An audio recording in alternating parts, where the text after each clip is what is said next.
The total expenses of organizing a party as a fixed expense of $250 as the rent of the place where the party is to be organized and a variable expense depending on the number of guests attending the party. For 10 guests, the total expense was estimated to be $650. What is the estimated total expense for 20 guests?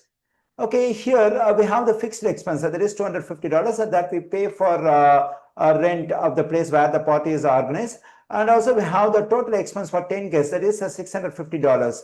Okay, now let me assume X as a variable expense per guest. Let me write this stuff over here, per guest.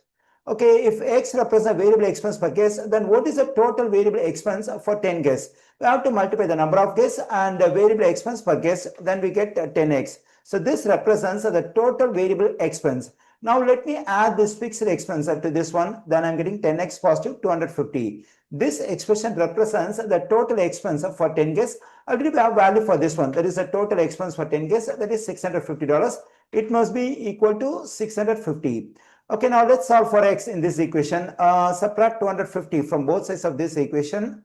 Then this positive and negative value will cancel out. 10x equals to 400. Now let's divide both sides of the equation by 10. This 10 will cancel out. We get x on the left side. 400 divided by 10 is 40. Here I got the value of x, that is 40. That is a variable expense per guest. Our aim is to get the total expense for 20 guests. First, let's calculate the total variable expense for 20 guests. For that, we have to multiply the number of guests and variable expense per guest, that is $40. Then we have 20 times 40.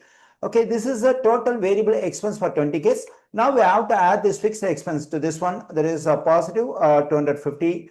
Okay, when I multiply 20 and 40, I am getting 800 positive 250. That is equal to $1,050. Here I got the total expense for 20 guests, that is $1,050. I find $1,050 in answer choice C. The correct answer choice for this question is C.